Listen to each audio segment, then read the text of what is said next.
Liberalism, democracy, secularism, ये जितने भी कॉन्सेप्ट्स हैं, ये सारे कॉन्सेप्ट्स हमारे पास में यूनाइटेड किंगडम से आए हैं, ग्रेट ब्रिटेन से, इंग्लैंड से आए हैं। लेकिन देखिए कि जब एक गोरा इस रंग में रंगता है तो वो किस प्रकार की भाषा बोलता है। Allah is not shy of the truth. We don't say that Islam is here to live, to coexist with lots of different religions and all of us can just hold hands and be friends. This religion was sent to dominate the world. It was sent to be superior, to extinguish the light of every other religion and to be superior to it. But we're not shy to say it, and we don't find that to be something that we should be shy to say. That this religion has been sent to dominate, to wipe out, to take out every other religion, to eclipse it, to be superior to it, to have the people leave every religion and to accept Islam. And if that requires fighting to achieve it, then it requires fighting to achieve it. Because the greatest purpose for which jihad was legislated is to make the word of Allah the highest and the word of those who disbelieve the lowest. इन्होंने जो कुछ भी अभिव्यक्त किया उसका सार ये है कि हमारा धर्म एकमात्र सच्चा धर्म है, हमारा परमात्मा एकमात्र सच्चा परमात्मा है, हमारा पैगंबर एकमात्र सच्चा पैगंबर है और तमाम दुनिया का ये फर्ज है कि वो हमारे इस सबसे बेहतरीन धर्म को स्वीकार करें और अगर वो ऐसा नहीं करेंगे तो हमारे सामने ऐसा करने के लिए बल प्रयोग करने के अलावा और कोई रास्ता नहीं रह जाएगा और ये बल प्रयोग करने का रास्ता हमारा धर्म हमें प्रदान करता है। ये उसका सार है। तो इससे ये अंदाजा लगाया जा सकता है कि एक एवरेज मुस्लिम माइंड की अपने धर्म के बारे में क्या सेल्फ एस्टीम है जो कि पूरी तरीके से उसकी शिनाख्त, उसकी आइडेंटिटी, उसके साइकोलॉजिकल ईगो के साथ जुड़ी हुई है। तो ये परिस्थिति है। अब इसका सामना कैसे किया जाए, शांतिपूर्वक, कैसे सभ्यतापूर्वक कैसे किया जाए। तो सबसे पहले तो इस चुनौती का सामना करने के लिए हमें अपने भीतर झांकना पड़ेगा और इस आत्मविश्वास को खोजना पड़ेगा कि जिस धर्म को हम फॉलो कर रहे हैं क्या वो विश्व का सर्वश्रेष्ठ धर्म है या नहीं, और अगर नहीं है तो हम उसे क्यों फॉलो कर रहे हैं। और अगर हमारा धर्म विश्व का सर्वश्रेष्ठ धर्म है तो हम इसके बारे में असर्टेटिव क्यों नहीं है। यह माना जा सकता है कि हिंसा हमारी प्रवृत्ति नहीं है तो हम अपने दावे के बारे में आक्रामक नहीं है, लेकिन उसके बारे में असर्टेटिव तो अवश्य हो सकते हैं और होना चाहिए। सनातन धर्म विश्व का सर्वश्रेष्ठ धर्म क्यों है,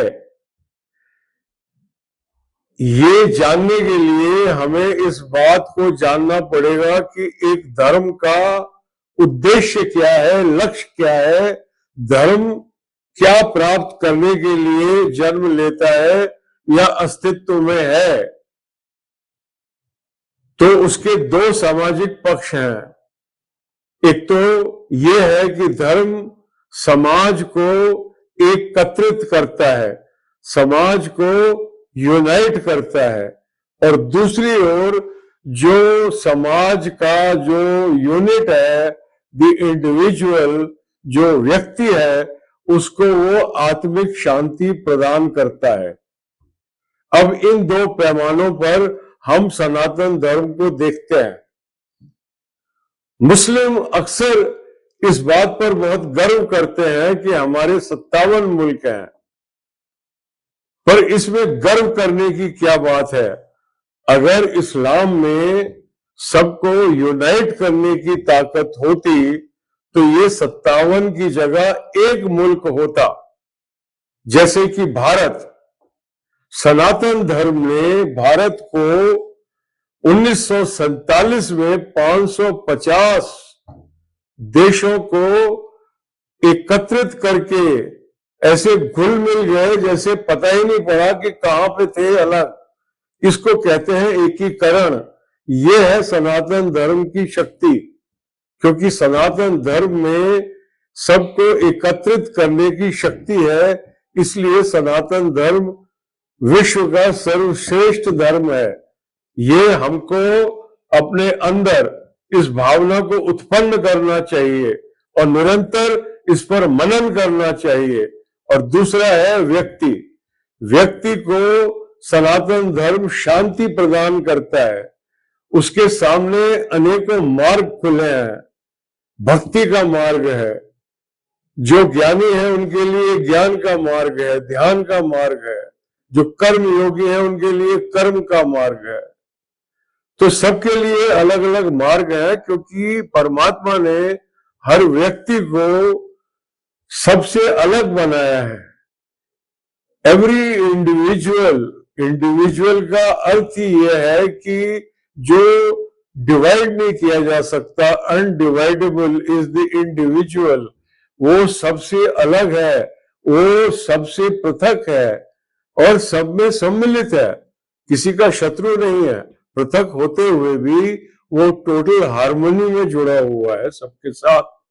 व्यक्ति जो समाज की यूनिट है, उस व्यक्ति को आत्मिक शांति की पराकाष्ठा तक जो पहुंचा सकता है वो है सनातन धर्म, जो स्वर्ग से परे वैकुंठ और वैकुंठ से भी परे मोक्ष तक ले जा सकता है, जो परम स्वतंत्रता तक ले जा सकता है, जो परम आजादी तक ले जा सकता है, जिसके लिए लोग गीत गाते हैं, हम मांगते आजादी, ये मांगते आजादी, इस तरह के वो गीत गाते हैं।